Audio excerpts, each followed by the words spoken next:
All right, we'll open it up for tonight's post-game press conference following the overtime win over UC Irvine. 6 straight wins for Long Beach State, 6 straight double-doubles for Lucina Triway. We'll open it up with a statement from head coach Dan Munson. Well, I think I said this when we were 1-3 and we lost those 2 games in here. I like my team. I remember saying that after a loss in here, and I think those are the last 2 games we lost, so it was after one of those 2 games. But I think people forget how many new guys we had this year, even though we had a good nucleus back from winning a championship, but a lot of new guys were trying to infiltrate in. And then with the injury of Joel Murray, it just takes a while to get where you need to go. But I'm just really proud of these guys being coachable and then having, your other captain, Jadon, being out probably over a month of practice time and games with between the shoulder and the ankle. So, it's been an evolving team to get enough practice time and enough to get better. But we definitely had a great week of getting better, and this game couldn't have scripted any better for us as far as having so much adversity and so many opportunities to cave in and so many chances to lose and not accepting any of them. And that's where you go from a good team to a great team, and I think we made some strides towards her. Are we consistent enough to do that right now? No, but we certainly had a good week of understanding that and staying together. And, we had a lot of frustration today, especially in the first half. And then we come out and give up 8 straight to start the second half. And, we're just never in control. 50 minutes, we only led 5 minutes of the whole 50 minutes. But we led the right 5. So, it was just such a great team win, from Chase Polanese, who played 2.5 minutes, to the energy that Amari Stroud came in to when we went into zone. Tone Hunter was, kind of mentally out of it in the first half, and so I went with Jadon in the second half. And instead of pouting and worried about it, he kept his head in the game and was able to make the free throws and get from coast to coast in 4 seconds, which nobody in the country will do any better than him. And so, I think the team grew a lot this week and today especially, and I'm excited to get back Monday and get better. All right, we'll open it up for questions. Coach, incredibly well said, but I'm running out of ways to write that you guys are using the losses in the close game to now win these close games. That timeout you talked about after they go on the 9-0 run to start the second half, what, other than what you said to them, what did you want them to take out of that timeout? Just to settle down and focus on your defense, because this team can't win trading baskets. We have to score off of steals or deflections or stops. Taking it out of the net and having to come down. And this is not a great execution team. So if we're having to execute in a half court, that doesn't bode well for us. We're getting better at it. And we executed a lot better today than we have maybe in any other game. We, especially second half, getting the ball into Brazil, so I think we're but the biggest thing I told him that timeout is calm down. There's 16. It's almost like the first big game where you're on them that you don't understand what a big game is and you're not revved up. Well, today they were in 5th gear to start with, and we just needed to get it down to 4th and just slow down just a hair. And they came out and got. I think we still kind of struggle defensively, but we got a couple baskets to get. No matter what you tell them, baskets like oxygen for a basketball player. You can tell them to focus on their defense, but when they need some baskets to go through to breathe. To just relax a little bit. And I think we got a couple baskets coming out of the timeout, and then we got a couple stops and able to ride the ship, and having this game at home was huge. There's a good crowd, good energy in it, and it was a great college basketball game, I felt. You mentioned the atmosphere there, coach and players. Just how did it feel out there? Did that crowd kind of make a difference during just being in a game like this, a rivalry game? Go ahead. You both go. You go first. I mean, the crowd always bring energy, and then they push us to play better. Even if we was at some point in the game, we was frustrated and stuff. We was yelling at each other. Our point guard was out of his mind. He was kind of mad everybody, but with the crowd and everybody else, I think we talked to each other, and the energy was great at the end of the game, and we got a W. I think that was great. Yeah, crowds are amazing to play in front of, man. It's an unreal environment. In both sides, whether, like back at Fullerton when it was an away crowd, you kind of take it a little bit more personal. Here in front of your home crowd, you kind of just feed off the energy. You never want to let your home fans down. So playing in front of a crowd is one of the joys of playing this kind of basketball, man. So we enjoy it and we love crowds, and we really feed off it on both sides. Yeah. Jadon, a couple of big blocks in overtime. You were really playing with some confidence defensively. Did you feel like you're kind of just starting to get back into the form that had you as Defensive Player of the Year last year? For sure. Like he said, I've been kind of banged up lately. So it's just really good, trying to get back into playing form. Being able to contribute and help my team win is one of the things I pride myself on both ends. So it for sure feels good to try to get back in the swing of things.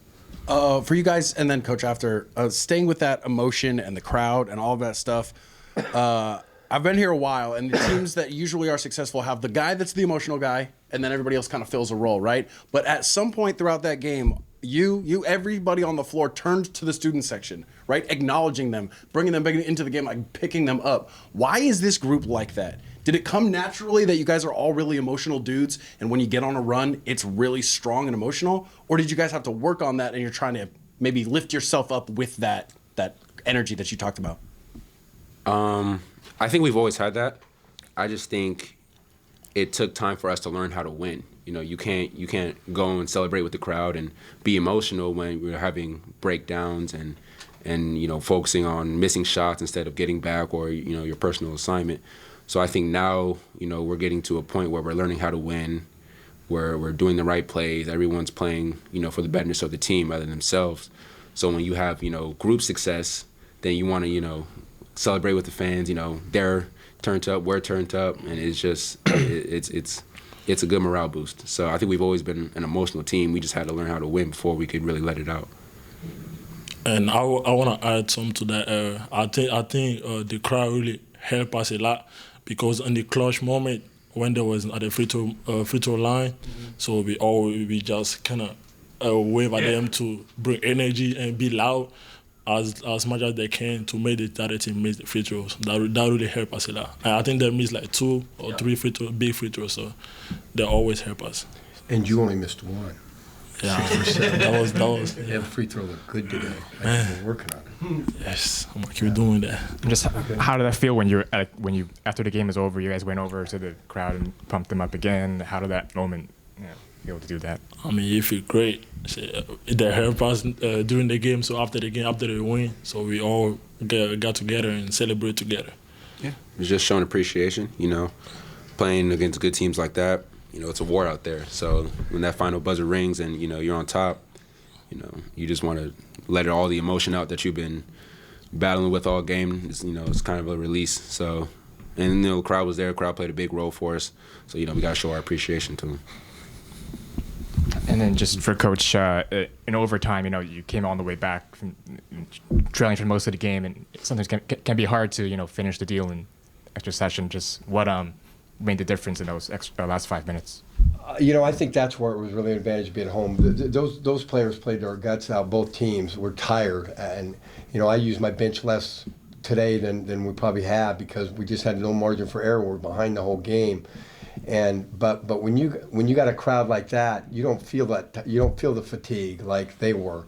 It's funny because when Baker missed that big free throw, I looked at him. I'm like, he had his hands on his knees. He was tired. And he doesn't make that. I don't think he misses that if that game's not here, because both teams had to expend a lot of energy and both teams fought like crazy. Like I said, I thought it was a great game. Our guys just had a little bit more and wanted a little bit more, and I think being at home was a huge advantage today. Sometimes the crowd can backfire you and everybody's giddy and everything, and I think we had experienced one of those on the other side on Thursday where.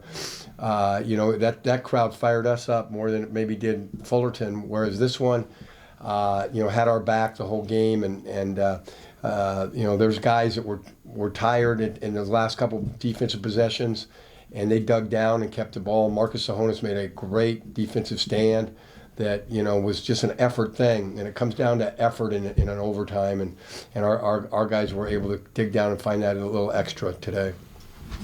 All right. Just one last one. Yeah, that little, you're talking about that little extra. This is a team you lost to by 17 points not that long ago. No, it was 30. Just Not 20. It felt, felt like like 17. 30. Okay, fair enough. Felt like 30. It Fair might have ended enough. up 17, but it was 22 and a half or something. It Yeah. was, what, guess what it was? It was whatever, and that's what I told our guys. We got beat by whatever they wanted it to be. I mean, they named that score, and you know that was personal, and I think our guys understood that. You know, that's the only game in the league that we haven't had an opportunity to, you know, be in, you know, when there's a couple minutes left in the game. Yeah. And so, you know, that was a huge, you know, focal point of what I told them today. Okay. X's and O's wise, is that a huge difference from that team that lost that game to this team, or is it's just all right here? I think it's both. Okay. I think obviously mentally we were a lot tougher today than when we got behind, you know, there. And that happens when you're at home. It's easier to have that extra dig, but also we're better. You know, like I told them, the most exciting thing for me is we're a better team than we were a month ago. We're a better team than when we started the league, and we all know that it's how you finish to be a great team. You know, in college basketball. As I told them last Saturday, I was watching game day, and last Saturday was 1 year to the day when Kansas got beat by 28 at home to, you guys remember who I said it was? It was a SEC. No, it was Kentucky at home. And that same very day, North Carolina lost, and everybody said they weren't going to make the tournament. They weren't ranked, and they weren't going to make the tournament. And those two teams end up playing for a national championship. So, you know, it's all still ahead of us, and I like where we're heading. We're down the right road. Now we can't take any detours. Our margin for error of, you know, we've already had some flat tires. We've got to keep driving down this road and keep getting better. But we're definitely a better team than we were last time we played them. And you know, we had Joel Murray then. We were a different team. This team is you know, had to get a different identity, but we're starting to gather that. Yep. Thanks. Thanks, everybody. Thank you.